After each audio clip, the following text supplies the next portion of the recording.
Hi, it's the Elements of Art with Miss Corrali. Tonight we are going to go over the 7 elements of art. There is line, shape, value, form, color, texture, and space. First one we're going to go over is line. Line represents a shape or an outline. The lines can be thick or thin, like this drawing right here by Catherine Asher. You can see where there's thick lines here and thin lines here. They can have contours. They can be vertical, horizontal, diagonal. They can create texture.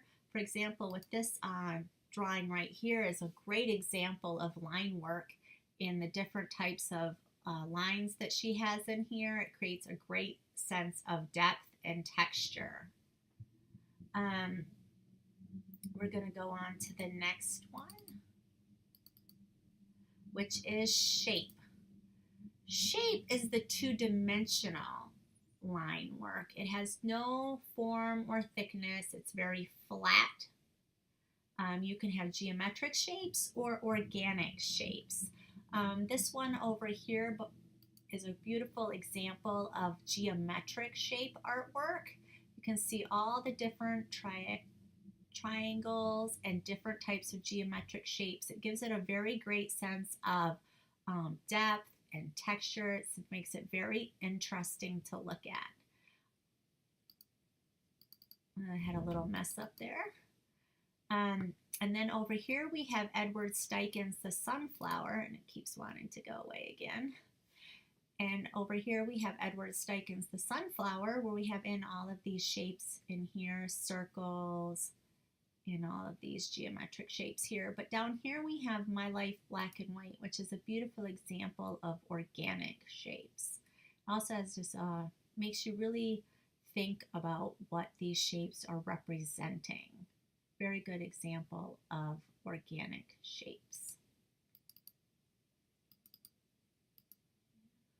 And then over here we have the next one we're going to talk about is form, which represents three-dimensional objects. They have volume and thickness.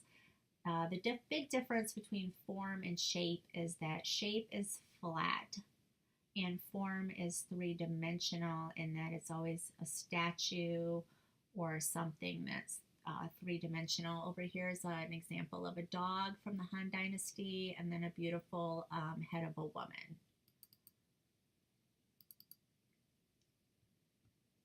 And then the next important one we have is color. There are 3 parts of color. Actually, hue is just another vocabulary word for color. But you have value, which is the lightness and the darkness of black and whites, but also of color. And then the intensity, which is the brightness of the color. A famous artist who was very good with their use of color was Andy Warhol. And in this picture here that he did of Marilyn Monroe, you can see just all the different ways that he used color in her face to make this just a very dynamic and intriguing piece of work.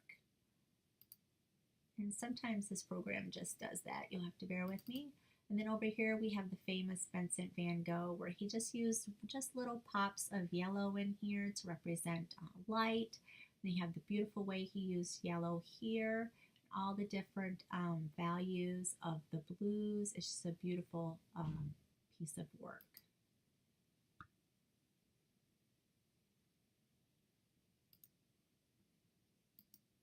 Another great example is this one right here, Yulia Brodskaya's beautiful representation of color in all the ways that she just puts color throughout the picture to really evoke a great sense, I think, of emotion and intrigue in her piece of work. The next one we're going to go over now is going to be value. And right here immediately you can see all the different values, the different degrees of black and white, the contrast between light and dark. There's low key and high key values. Monet's work over here is considered to be a high key value. There is a lot of light colors and white. A great source of light is in here. You can see in here in the clouds and in the dress. And then you have like a lighter contrasting color down here. And then over here in the James Whistler, it's very dark in here, and then also in here.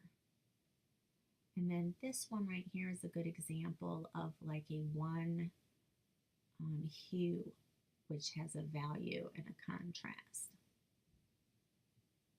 Now we're going to go over to texture, which texture is one of my favorites. It can make things very interesting. You can have a visual texture, which is where you create a texture visually. There's absolutely no texture. If you were to touch the piece of artwork, it's completely smooth.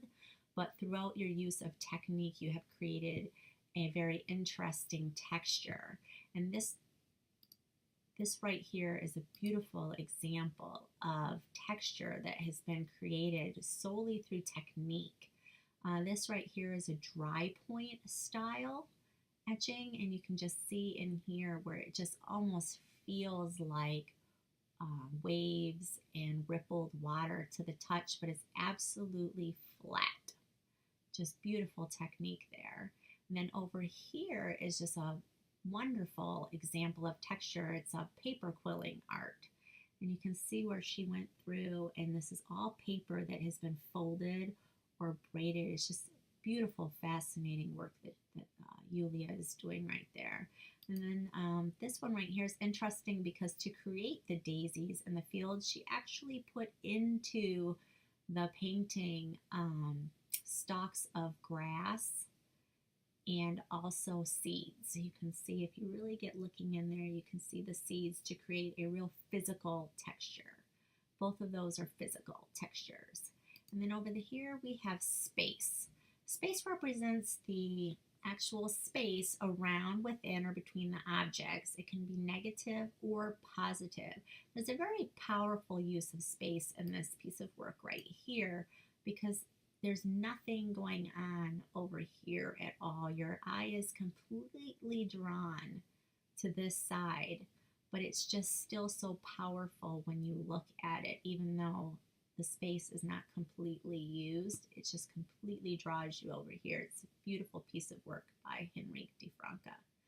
And then over here is a very interesting use of negative and positive space. I love how this whole piece of work was done, where it's white here and dark here. It's a beautiful representation of negative and positive space.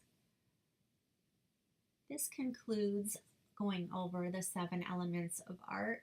I would challenge you to actually think about all of these different styles and elements of art. Maybe look at some additional representations of some famous artworks. You can go online to the Metropolitan Museum of Art. Most all of the major museums have online artworks that you can look at.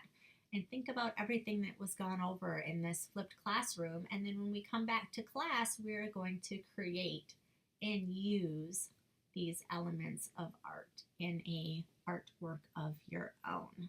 Thank you.